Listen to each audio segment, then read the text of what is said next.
Guys, Dylan here with Horizon Strength, and today I'm going to go over how to split up your macros throughout the day if that's the only, if you're not going off of a set meal plan.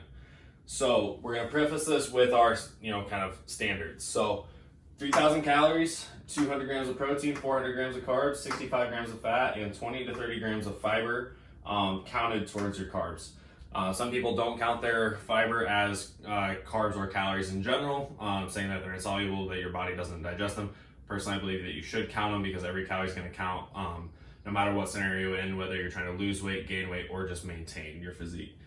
So the other part of it that we are going to preface that will make a big difference with your nutrient timing as we move forward is we're training at 4 p.m. daily, or basically right after you get off work. We're going to assume this person has 7 to 3, 8 to 3 job, or at least is just training immediately after work. So to begin with, we're going to go over 3 different kinds of meal plans. We've got 3 meal, 4 meal, and 5 meal splits.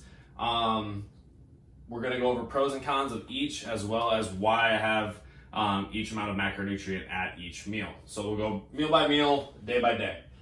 So first meal on a 3 meal day is going to be 70 protein, 75 carb, 25 fat.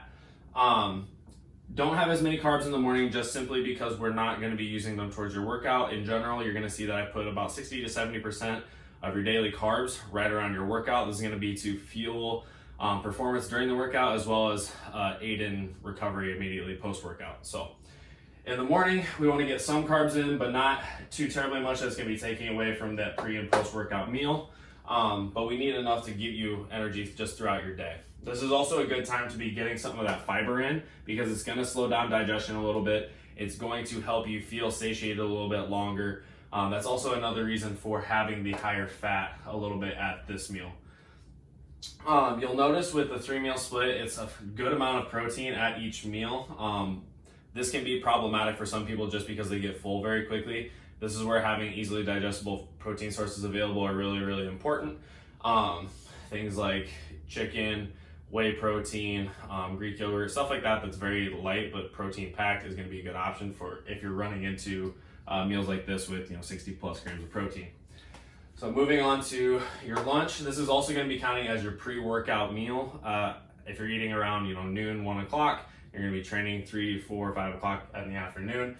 We're giving you a little over, or a little under, half your daily carbs right here. You can also notice fat is a little bit higher. The reason that I like to do this is because, again, it's going to help you be a little more satiated throughout the afternoon. It's going to help slow down digestion just a touch. Again, another option, another great way to get in your fiber, it would be pre-workout in this context when you have more time. If you're eating closer to your workout, you don't want as much fiber or fat because it's going to slow things down, but we'll get into that a little bit more detail the other days. So here, we're gonna have to get that fiber and fat in somewhere, so we'd rather have it, a couple hours pre-workout than immediately post-workout. Post-workout, you're seeing about the same amount of protein. Carbs is the highest carb meal of the day. This is going to be to help replenish your glycogen stores, get carbs back in the muscles, and speed up that recovery process. Start rebuilding the muscles that you just tore down, and especially since this is your last meal of the day, you also want something that's going to be a little bit slower digesting so it can kind of tide you overnight. So this is something, having a mix of slow and fast digesting carbs, white rice mixed with maybe some sweet potatoes, other vegetables like that are going to be a little bit lower glycemic as well as the the white rice that is a little bit higher glycemic. This is going to be also very, very personal preference. Some people like to do all fast digesting. Some people like to do a mix. A lot of it's going to depend on what helps you feel the best and what doesn't impair your sleep since you are eating a bigger meal prior to bed. The next one is going to be 4 meals. So with this one, right off the bat, you can assume that we're going to have a little bit smaller meals at each. The only real thing that doesn't change is the amount of carbs pre and post workout. So protein wise, we're able to spread it out a little bit more. I put majority of it in the morning, again, just because since we're training in the afternoon, keep you a little more satiated throughout the morning. Also have just a touch higher fat in the morning. Carbs are split 75 and 75 for breakfast and lunch, being as neither of those are your pre or post workout meals. They are just strictly meals, giving you a good amount of energy throughout the morning, keeping you full, keeping you ready for your work day. With the addition of the fourth meal, I like to just switch that to a pre-workout meal rather than adding in a full nother well-balanced meal. This one's going to be primarily protein and carbs with slightly lower fat, as you can see. Still want a little bit just to keep you something in your stomach throughout your workout. Pre-workout snacks, you're going to want to have something that's kind of towards the slower digesting carbs.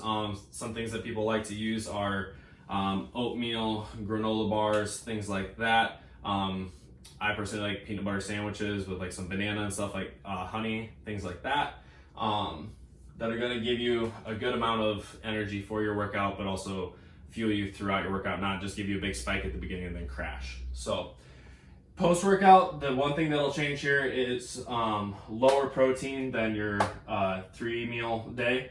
So the reason being is we have to bump up your carbs a little bit, but we also did drop the fat from your pre-workout meal to now.